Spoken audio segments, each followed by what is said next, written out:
Hello, friends. I'm happy to welcome you to a special episode of this book show podcast, Your Book, My Time. You may recall that I had Bert Foreman on as a guest. He was a writer in the book Voices 19, which I am calling a book for our time. Bert and I are working on something very special together, which we are going to launch at the end of June. In the meantime, Bert contacted me and said to me, I'd like to speak about the hate shooting in Buffalo. Could we do it on your platform? And I said yes immediately. One of the reasons I created a platform is to give voice where voice needs to be heard. And so when I was given an opportunity to speak out about this, I said yes. Bert, I want to welcome you again to the show, and I want to thank you for reaching out to speak about this. Thank you, Susan. As I share with you, I thought this was important enough of a conversation that we truly need to have this now, and it needs to be ongoing. So I truly thank you for allowing this time for us to have this dialogue and this conversation, and truly hoping that it inspires others. Well, I'm going to go right to the end first, Bert. As people who have heard us together know, we are not scripted. And so sorry to pull this on you, but I wanted to go right to the end first. Sure. I asked you, what is your goal here? Why did you want to do this? And you said to me, I want people to stop and look at something through someone else's lens. And that is the frame in which we are speaking tonight. We are here inviting people to stop and look at something through someone else's lens. So, Bert, why don't you get started with what it is that you want to share this evening? Again, thanks, Susan, and you're exactly right. That's truly what I want everyone to stop and do. Just put themselves in someone else's shoes for a moment. And I came to you with this, and I asked the question of how did we get here? Even to the point of the shooting here where I live in California here recently as well. How did we get to this point of hate? How did we get to this point of someone having a desire to carry out these acts? And I look back over my life, and I look back at some events that happen, and I stop and I think about them, and I try to figure out not just what happened in that moment, but what happened prior to that moment. An example would be when I was about 7 years old. My brother Vince and I went to the store, I think it's around 4th of July, to buy fireworks. We had saved up enough money just for that day to go and buy fireworks. And we get there, and I get my little bag full of fireworks, and I go to check out. And there were two gentlemen there, one behind the counter and one just talking to him on this side of the counter. And as I'm going up to pay, the gentleman on this side closest to me just looked at me with a little smile and said, "Hey, why don't you try this one? It's called an inward chaser." And of course, he didn't say it. He said the word. And that was the first time really that word had been used towards me that I could remember in a way that made me feel kind of uncomfortable. And again, I'm 7 years old. And so I look at that, and I remember the feeling and the impact that it had, but not truly realizing the long-term effect that it's going to have. Another incident, I was in Boy Scout camp, and I was on my way back from one of my classes to go back to my camp to pick something up. And on my way, I had to go through this path to get to our camp. And on the way there, one of the troops, and I heard them kind of yelling, and I couldn't really make out what was going on. But as I got closer, I realized that they were yelling at me, same type of language, using the N word, throwing it out there and threatening me, physically. But I kept walking, and I didn't let that phase me. Although internally it truly did for a lot of reasons. One, I'm at Boy Scout camp, you know, and and just not the place you expect something like that to happen. But in that, I do remember, and I'm forever grateful to this guy. He actually asked his colleagues to stop and to leave me alone, and share with them that wasn't the behavior we should, as scouts, but more so as humans, we shouldn't carry out that behavior. And the last bit was, I was at school in junior high, and we were having lunch, and I was sitting down with a group of my friends. And I don't remember how the conversation started and went down its path, but I remember one guy saying, Bert, there's inwards and there's coloreds.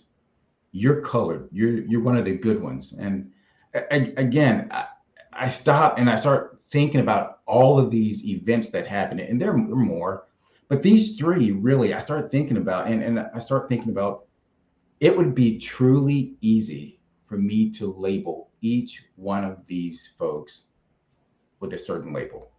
It'd be truly easy to do that. But then I started to drill down to example, the gentleman at the counter. It would be easy for me to say he's racist because of what he said. But maybe, just maybe, he was looking at it from a lens of, this is what I've always been taught. I don't see anything wrong with it. And so I'm just going to say it to this little kid who should think it's funny too. From the Boy Scout perspective, same thing. Now that, as I come to find out later, that truly was a racist moment. As the things they said to me. But interestingly enough, later on, I got to know them. And we actually, I don't want to say we became friends, but we did become acquaintances, and we actually developed a bond. With the last kid, again, it would be easy for me to say he was racist, but that's just, it's possible that could be just what he was taught. And I don't know whether he is or he isn't. But going back to your opening statement about my call to action, before we start labeling, let's kind of take a step back and understand the why. And maybe that helps us understand how we get here. Now, the young man in Buffalo, that's pure hate. There's no question. There is nothing to question there. He wrote about it. He planned it. He carried it out. Yeah, that's why I called it a hate shooting. You're right, exactly. And that's exactly what it was. Yeah. And these are the things that we need to stop and think about as we going through this. What caused that hate?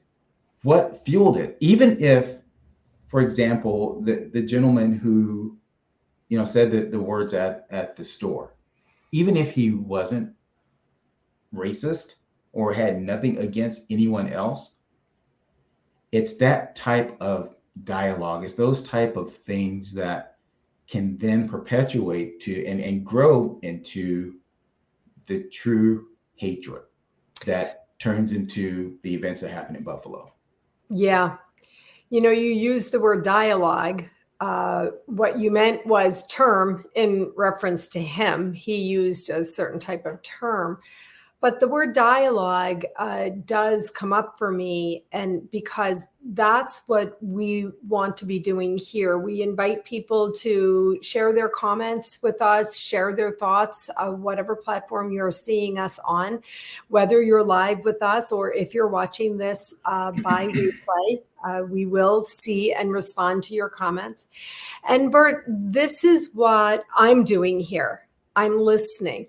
I'm listening to what you're saying, and I'm thinking of the 7-year-old boy. The 7-year-old boy experiencing that. The way you shared the story with us, it didn't feel like it immediately went to hate for you because you were young. You just said it felt off. And then later you said with the Boy Scout episode, I came to find out that was racism. Before we came live here, we talked about this idea of racism, and sometimes people begin to tune out. I'm asking any person who's listening to this today to tune in. That is what our goal is here today. It's to tune in, to listen, and to participate in the dialogue. So, Bert, what else do you want to say about this idea of how people learn hate and as you called it before, the why and what we can do about it? Well, Susan, you actually kind of touched on it. Like you said, when I was 7 years old and I heard this, I wasn't sure what to feel. I remember there was actually a part of me that was a little frightened, quite frankly. One, there's an older gentleman there, and I'm just this little kid, and I don't know what he's going to do, and I wasn't truly versed in the term completely yet, but I knew that it wasn't positive; it was a negative term, and so to your exact point, it could have fueled hate for me, but instead, it made me question and made me want to understand, why would he say that to me? I don't even know you. I didn't do anything to you. Why? Why? And so part of the challenge is, and this isn't a unilateral type of conversation. This isn't us and them. This is, hey, let me look in the mirror to see what I'm doing on my side here. Because many times, we look at it, and I'm just going to say it, as a Black male, with everything that I see in the media and things that I've experienced, it would be very easy for me to be filled with hate and rage. Well, let's be clear again. It's not just what you see in the in the media. It's, as you said, also what you've experienced. Right. And it would just be very easy for me to feel a certain way. But I am truly just passionate about trying to get rid of this whole mindset. It may be impossible, but I'll die trying. And the only way to truly get rid of it and help people understand it is to look at myself, to see what I'm doing. And this is the next thing I'm going to say. It probably won't be a popular term. It's a popular sentiment with some folks, but that's okay. We need to have those tough conversations with ourselves. How do I get people to change their perception of me? Is to have a very positive perception of myself and to display that outwardly. If I am constantly going around putting myself down, putting people like me down, calling myself names that I would rather not have anybody outside of a certain group call me, I'm asking for that certain group to call me that, because I'm giving them permission then to say, it's okay to call him that. He does it himself, or that group does it themselves. So it's okay if I do it. No, it's not. It's not okay if you do it. It's not okay if we do it. And these are the things we need to stop and ask ourselves. What are we doing to end that hatred, to end this biasness, either me towards you or vice versa? And if we are not willing to change or evolve our mindset, we truly can't expect anyone else to change and evolve theirs. And that's where I believe the young man who in Buffalo didn't have someone guide him that way. Again, this is all speculation. I don't know. And it would be interesting to find out why anyone has that mindset, to at least to take it that far. That is, again, pure hatred. How do we evolve? Well, it's pure hatred and mental illness. I mean, combined. Unfortunately, somebody, there must be mental, incapacity to then absorb the hatred that you're talking about, that they hear and receive. And sorry, go ahead. I'm sorry, Susan. No, I was just going to say, and then to act, enact or act out on that. And so go ahead. I want to let you make your comment before I go say something. I challenge the mental illness part because I think it's mindset. I think it's you've been taught these certain things, and again, this is all opinion. Yeah. I believe sometimes we give certain groups mental illness alibis and outs, um, when the truth of the matter is it's probably something deeper, just a deeper hatred that's been planted when they were 7 years old. And then it festered and it was watered and it grew and then it was watered some more and it grew some more. And this is just their mindset. Just like I was taught to love growing up, they were taught to hate growing Right. up Well, potentially. so just even as you say that, I can't disagree. It's just that came out of my mouth because it's impossible. It's literally impossible for me to imagine any person in what we would call sanity. That's why I said that. But I don't want to make it an alibi either. I get your point. Believe me. Right. It's so impossible for me to believe that any of those people who are doing these things are in any level of sanity. But I would be naive to say that I don't know about, I don't see the level of sheer hate that you're talking about, which actually became condoned, just gets condoned in part in many different ways, let's just say. Right. And again, you touch on something as well that sparked a thought. You're exactly right. And again, going back to the 7-year-old boy incident, that behavior obviously was condoned and accepted by that gentleman and the other gentleman on the other side of the counter because he said nothing. He And said actually, quite nothing. frankly, he chuckled about it. And so that's the thing. It's like it's all condoned, and Yes. then from there it grows and becomes more acceptable, and then even more acceptable, and then to the point where it's commonplace, and then to the point where if you speak out against it, you're the problem. You're just too sensitive, or you don't understand. Well, let me tell you what this condoning has done. One, it allowed the situation to happen in Buffalo. Secondly, let's now think about not, God rest their souls, all the lives that were lost and then the families impacted. But beyond that, think about a people now, a whole demographic of people. I'll tell you, as I now go and ride my bike or I go to the store, guess what I'm thinking? This could happen to me. None of those folks thought it could happen to them, but now more people are thinking this could happen to them for a very specific reason of hate. And so now look at the ripple effect of all of that. And so this is why again, my call to action, put yourself in someone else's shoes. If you don't have to fear going to the grocery store because someone's going to shoot you down because they hate your skin color, then you need to stop and look at someone else's life for half a second and look at it through their lens and try to understand, and then ask yourself, what can I do to prevent that and to stop that mindset from evolving? Let's just say that again.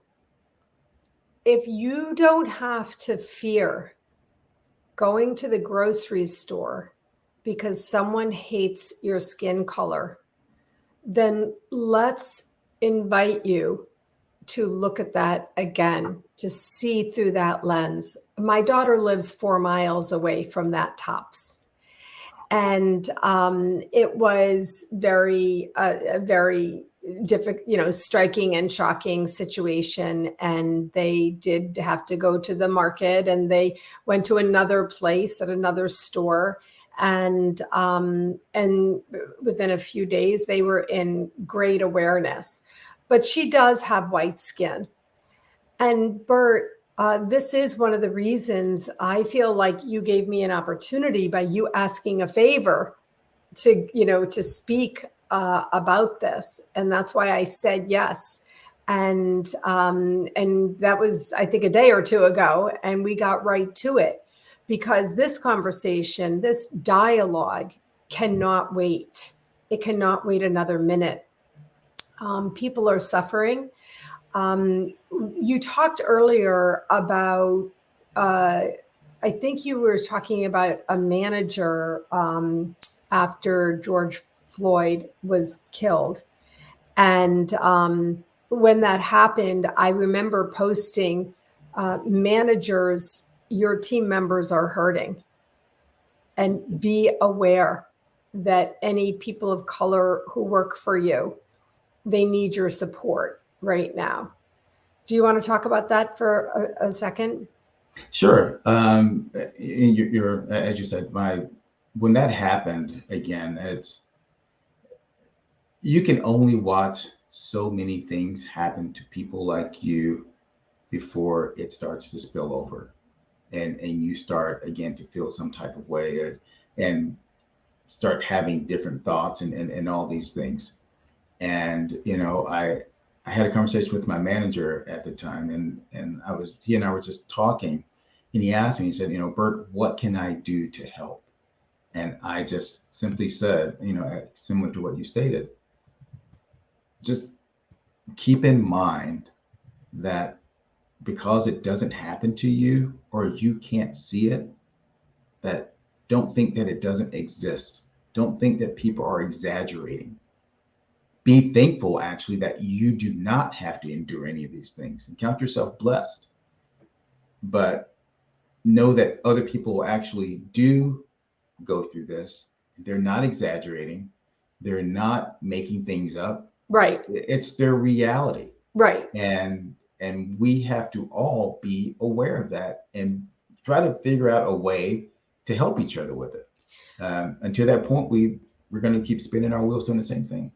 I just want to say that, Bert, it comes over me frequently about the big issues, the big reality, the big ugly truth of so many things, where sometimes it's so overwhelming to me. This whole conversation, it's happening to me again. It comes over me about how small I am and how powerless I am. But you know what? We're not powerless. Right. We are having this conversation this evening, and we are using the platform that we have and inviting others to join us in this conversation.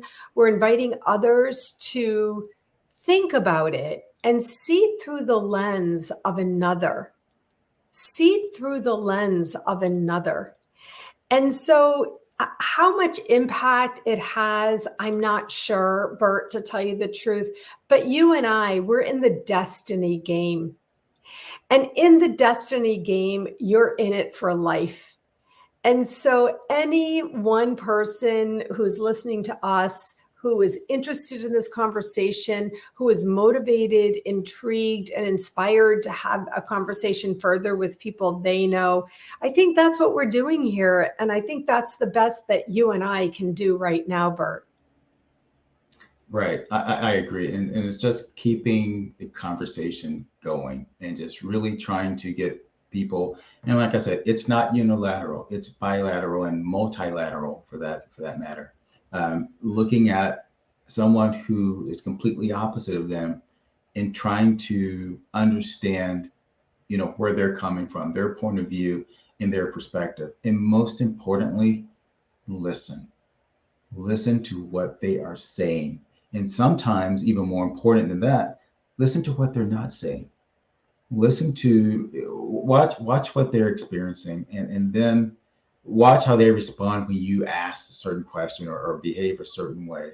If their emotions show, or they somehow non-verbally verbalize something, take a step back and say, you know what, maybe what I did was not appropriate, or maybe it hurt them, or maybe it's, you don't know. Find out, ask the question. Ask the question. It's that simple. The more we talk about these things, the better we of an understanding we have. And again, it goes all ways. It's not just you trying to understand me and me trying to understand you. It's truly us all trying to understand each other to really live, a more harmonized way, in our lives. I want to give a shout out to my friend Kathleen McLean of the McLean Consulting Group, who has taught me so much just by modeling and also by speaking and by her language. And I've learned from observing, because I am in space, active observation of the best question that your manager asked. I wrote it down when you said it. What can I do? And sometimes we don't even know if we should ask the question, Bert. We don't even know if we should bring it up or not bring it up. And I've learned from Kathleen and my friend Michelle Talbert, and now you in this conversation, that we can bring it up. We can talk about it. In fact, we must. Right. What can I do to help? And if you see somebody suffering, open up, like just open your energy up, listen, observe, and engage. Absolutely. And, I tell this to a lot of folks all the time, and my kids and all, and like, you got to start getting comfortable being uncomfortable, because if we just stay in our comfort zones, we're never going to evolve. We're never going to grow. And this is one of those situations where we have to have those uncomfortable conversations. And after we get past that point, you may actually find that it becomes a little bit more comfortable. And quite frankly, you may find that you have more in common than you thought you did. That's what happened with me and the Boy Scout group. I was very interested in that when you said that. Yeah. So we ended up having a whole lot more in common than we didn't have in common. And again, it was a great situation. And those are the times, that's not going to happen every single time, but that shows me that it can happen. It tells me that we do have an opportunity to adjust mindset in someone else, and quite frankly, them and me. Because after that, what I thought of them as I was walking down that pathway changed after I got to know them. After I understood a little bit more about their background. Turns out they were quite troubled, and they were given options. Well, actually, there was no option. They had to join the Boy Scout to try to straighten them out. And so it helped me understand a little bit more about them and a little bit more about where their mindset evolved from. Well, sorry, I just want to say, to the point, they didn't know you didn't know them, but the minute you engaged, you had some conversation. Obviously, you had some dialogue, and you said, I got to know him. You got to know his personal story. You could see the troubled background, et cetera, et cetera. So we just have about another minute. I just want to let people know that we're delighted to have you joining us for this live conversation this evening. Again, if you're watching this by replay, please type in #replay so that we know you were here. We're interested in your comments. And I asked Bert, in the beginning, what we wanted to do next. And he said, I knew you were going to ask me that question. And so we are willing to have a Zoom conversation live with the two of us. If people put in the comments that you want to continue this dialogue, you want to have some conversation, our agenda is clear. We are inviting you to see through the lens of another. And we're willing to show up and have conversation about that. And so if you're interested and you'd like to contact either of us through the comments or make any comments, we'd be happy to have them. Bert, thank you for this conversation. You and I were going to be really engaging, and we're not going to let this conversation go. As we talk about destiny, this will be part of the conversation. Absolutely. Thank you so much, Susan. I truly appreciate the opportunity to speak about this. I think it's that important. It's that important. Thank you, Bert. All right. I'll see you soon. Take care. Take care. Bye-bye.